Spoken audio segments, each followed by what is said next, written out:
ফুটে তার দোকান, সে ফুট উঠে দিছে সরকার পুরা।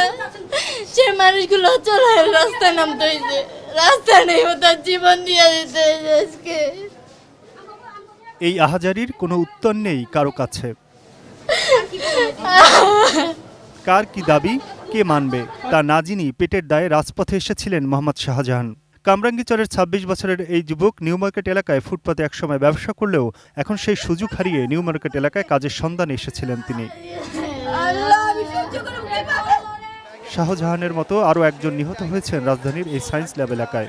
মঙ্গলবার দুপুর থেকে রাজধানীর সায়েন্স ল্যাবরেটরি এলাকা থেকে নিউ মার্কেট পর্যন্ত কোটা বিরোধী আন্দোলনকারী ও তাদের প্রতিহতকারীদের ধাওয়া পাল্টা দেওয়া চলতে থাকে। এই এলাকাতেই মারা যান ২ জন। তাদের মরদেহ ঢাকা মেডিকেল কলেজ হাসপাতালের মর্গে রাখা হয়। এছাড়াও এই আন্দোলন ও তা প্রতিহত করতে গিয়ে প্রায় শতাধিক মানুষ নানাভাবে আহত হয়ে ঢাকা মেডিকেল কলেজ হাসপাতালে চিকিৎসা নিতে আসেন। তবে সন্তানদের এমন লড়াইয়ের মাঝে পড়ে আহত হতে দেখে উদ্বিগ্ন অভিভাবকরাও।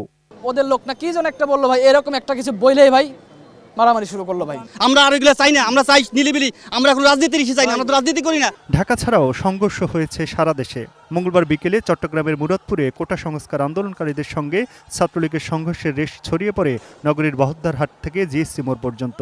ধাওয়া পাল্টা ধাওয়া ও ইটপাটকেল নিক্ষেপের পাশাপাশি গুলি ও ককটেলের বিস্ফোরণ ঘটে।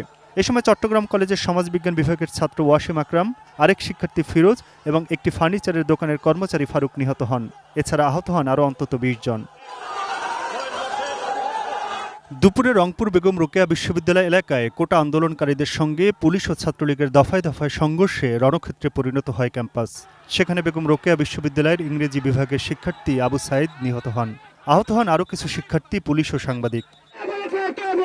রাজশাহী বরেন্দ্র বিশ্ববিদ্যালয়ের শিক্ষার্থীরা প্রায় ৩ ঘণ্টা রাজশাহী ঢাকা বাইপাস সড়ক অবরোধ করে অবস্থান কর্মসূচি পালন করেন। দুপুরে বগুড়া সরকারি আজিজুল হক কলেজের শিক্ষার্থীরা শহরের সাতমাথায় আসতে শুরু করলে ছাত্রলীগ তাদের বাধা দেয়। সেখানে ইটপাটকেল নিক্ষেপ ও ককটেলের বিস্ফোরণ ঘটে। এ সময় কয়েকটি প্রতিষ্ঠানে হামলা ভাঙচুর ও বেশ কয়েকটি মোটরসাইকেলে আগুন ধরিয়ে দেয় বিক্ষুব্ধরা। আহত হন অন্তত ৫০ জন।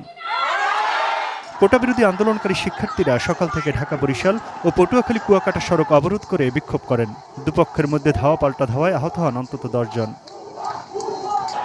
ঠাকুরগাঁয়ে আন্দোলনকারীদের সাথে ছাত্রলীগের ধাওয়া পাল্টা ধাওয়ায় শিক্ষার্থী, পুলিশ ও সংবাদকর্মী সহ আহত হয়েছেন বেশ কয়েকজন। পরিস্থিতি নিয়ন্ত্রণে টিয়ারশেল নিক্ষেপ করে পুলিশ। মঙ্গলবার কোটা বিরোধী আন্দোলনে বিশ্ববিদ্যালয়ের শিক্ষার্থীদের সঙ্গে একাত্ম হন স্কুল কলেজের ছাত্ররাও। ময়মনসিংহের আনন্দমোহন সরকারি কলেজ, নাসিরাবাদ কলেজ এবং নটরডেম কলেজের শিক্ষার্থীরা বিক্ষোভ মিছিল ও বিক্ষোভ সমাবেশ করেন। রেললাইন অবরোধ করে ট্রেন চলাচল বন্ধ করে দেন কৃষি বিশ্ববিদ্যালয়ের শিক্ষার্থীরা। বিভিন্ন জেলায় করা হয় সড়ক অবরোধ। রেলপথ অবরোধ করা হয় গাজীপুরে। Aminul Islam, ATN news, Dhaka.